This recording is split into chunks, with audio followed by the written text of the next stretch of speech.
cargo hauler Dusty Maiden drifted through the outer edges of the Velcaran junkyard field.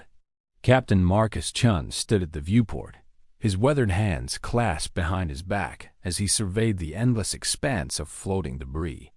Twisted metal hulks, shattered engine cores, and broken starship carcasses tumbled slowly through the void. To the Velcaran Empire, this was nothing but waste. A graveyard of failed technology and abandoned dreams. To Marcus and his crew of 47 humans, it was a treasure field waiting to be harvested. The Velcarans were a proud species. They stood nearly 3 meters tall with blue-gray skin and eyes that glowed like burning amber. They had conquered half the known galaxy through superior firepower and advanced technology. When something broke or became outdated, they simply threw it away. Their manufacturing capabilities were so vast that repair seemed pointless. Why fix what you could replace in hours? Humans had arrived on the galactic stage only 50 years ago. They were considered primitive by most standards. Their homeworld was small and resource-poor. Their technology was centuries behind the major powers. The Galactic Council had granted humanity a few mining rights and shipping contracts, nothing more. They were tolerated, barely respected, and often ignored. But Marcus Chun had noticed something that others had missed. The Velcarans discarded technology that still worked. He had spent 3 years studying their waste patterns. He had mapped their junkyard fields across 17 star systems. He had cataloged thousands of items that the proud aliens considered worthless. And he had realized that human ingenuity could transform that garbage into gold. His communications officer, a young woman named Sarah Park, turned from her station. Her face showed excitement mixed with concern. She reported that Velcaran patrol vessels were approaching from the northern sector. They would arrive in approximately 2 hours. Marcus nodded calmly. They had permission to be here. The Velcarans had granted humanity salvage rights to their junkyard fields. It had seemed like a joke to them, a gift of garbage to a garbage species. Marcus had smiled politely when he accepted the contract. He did not mention what he planned to do with that garbage. Chief Engineer Victor Okonkwo floated up from the lower deck. His dark skin was covered in grease, and his eyes sparkled with barely contained excitement. He told the captain that they had found something incredible. A Velcaran Type 7 power core was floating about 3 kilometers to starboard. The aliens had thrown it away because one of its stabilization rings had cracked. Marcus asked if it could be fixed. Victor laughed. He explained that the crack was tiny. Human welding techniques could repair it in 4 hours. The Velcarans used different methods for their repairs. Their approach required replacing the entire ring assembly, which was expensive and time-consuming. So they simply threw away cores that humans could restore with basic tools. This was the pattern Marcus had discovered. Velcaran technology was brilliant but inflexible. Their repair methods required specific parts manufactured to exact specifications. When those parts were not available, the entire device became worthless to them. But humans were different. Humans had learned to improvise across thousands of years of scarcity. They could patch, weld, rewire, and rebuild. They could make things work with whatever materials were available. The Dusty Maiden moved toward the power core. Marcus ordered his salvage teams to prepare. 12 humans in environmental suits launched from the cargo bay. They carried cutting tools, magnetic grapples, and portable scanners. Within an hour, they had secured the power core and guided it into the main hold. Victor immediately began his repairs. He worked with 2 assistants, their hands moving with practiced efficiency. They cleaned the cracked ring, applied a specialized bonding compound developed on Earth, and reinforced the structure with titanium mesh. The repair was not elegant by Velcaran standards. It was ugly, obvious, and crude, but it worked perfectly. 3 hours later, the power core hummed with energy. It was fully functional. A device the Valkyrans had thrown away as worthless scrap was now worth approximately 2 million galactic credits on the open market. Sarah announced that the Valkyran patrol had arrived. They were requesting visual communication. Marcus smoothed his uniform and accepted the call. The view screen flickered to life, revealing a Valkyran commander with silver rank markings etched into his chest plate. His amber eyes studied Marcus with a mixture of curiosity and contempt. The commander asked what the humans were doing in the junkyard field. His voice was deep and resonant, carrying the natural arrogance of his species. Marcus explained that they were exercising their salvage rights. He kept his tone respectful and humble. He had learned that Valkyrans responded well to deference. It confirmed their belief in their own superiority. The commander made a sound that might have been laughter. He asked what the humans hoped to find among the garbage. Surely there was nothing of value in the waste piles of the Empire. Marcus agreed that most of it was indeed worthless. He said his people were simply collecting raw materials for recycling: metals, plastics, and basic components. Nothing sophisticated. The commander seemed satisfied with this answer.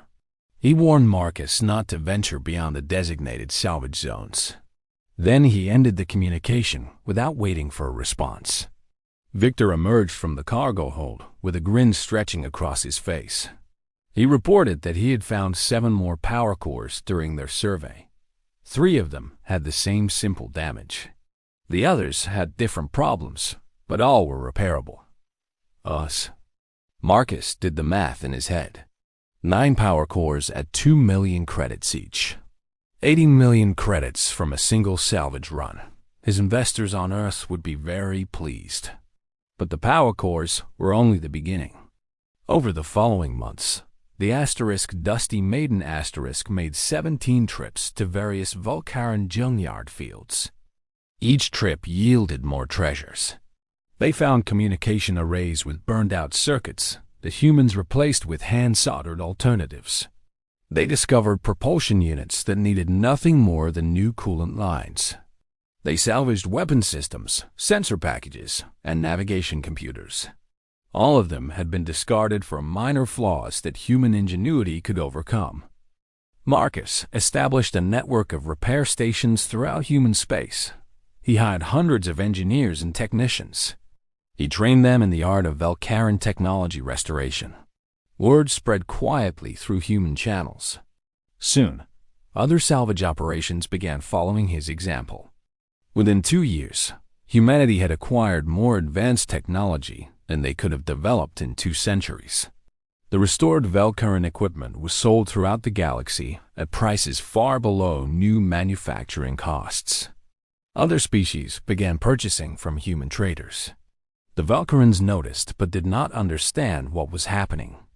Ambassador Torvak of the Valkyran Empire requested a meeting with the Human Trade Council. He stood in the council chamber with his chest plates gleaming under the artificial lights. His amber eyes burned with confusion and growing concern.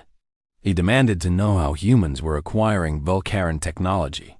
Were they stealing from cargo shipments? Were they conducting espionage? The human representatives exchanged knowing glances. Trade Minister Elena Rodriguez stood to address the ambassador. She explained calmly that all human-held Valkyran technology had been legally salvaged from authorized junkyard fields. She produced documentation covering every single item. Everything was properly registered and fully legitimate. Ambassador Torvak stared at the documents in disbelief. He asked how humans were using this technology. The salvaged items had been broken and worthless. Elena smiled politely. She explained that human engineers had repaired the equipment. They had restored functionality through various techniques. The ambassador's eyes widened. He asked why anyone would repair broken items when new ones could be manufactured. The concept seemed alien to him. His species had abandoned the practice of repair generations ago. Elena chose her words carefully. She explained that humans had a different perspective on damaged things. Where others saw garbage, humans saw potential. Where others saw endings, humans saw beginnings. It was simply a matter of viewpoint. The ambassador left the meeting deeply troubled. He reported to the Velcaran High Council that humans had discovered a way to extract value from worthless materials. The council dismissed his concerns. They could not imagine that their garbage posed any threat. They continued discarding broken technology by the shipload. 5 years after Captain Marcus Chun first entered the Velcaran junkyard fields, humanity had transformed its position in the galaxy. Human traders now controlled 15% of the technology resale market. Human engineers were sought throughout known space for their repair capabilities. Human influence had grown from insignificant to substantial. The Velcarans finally recognized the threat too late. They attempted to revoke humanity's salvage rights. But by then, the legal contracts were locked in galactic treaties. Other species had grown dependent on cheap human-restored technology. The Galactic Council refused to void the agreements. Marcus Chen retired to a small planet in the outer systems. He built a modest home overlooking mountains that reminded him of Earth. Sometimes, he sat on his porch and watched cargo ships passing overhead. Many of them carried technology that humans had pulled from junkyard fields and brought back to life. He often thought about the lesson his father had taught him as a child. They had been poor, living in a small apartment in a crowded city. His father had worked as a repair technician, fixing old machines that wealthy people threw away. One day, young Marcus had asked why they could not simply buy new things like everyone else. His father had smiled and placed a hand on his shoulder. He had explained that there was no shame in finding value where others saw none. The ability to repair, restore, and rebuild was precious. It was a skill that could never be taken away. Things that were broken were not dead. They were simply waiting for someone with the patience and knowledge to bring them back. Marcus had carried that lesson across the stars. He had shared it with his species. And humanity had risen from the bottom of the galactic hierarchy through nothing more than stubbornness, creativity, and the willingness to see opportunity where others saw only waste. The Velcarans still did not understand. Their culture could not grasp the concept of restoration. They continued to produce, consume, and discard. Their junkyard fields grew larger every year, and human salvage operations grew alongside them, quietly building an empire from the scraps of another. In the end, it was not weapons or armies that elevated humanity among the stars. It was something far simpler and far more powerful. It was the refusal to accept that broken things were worthless.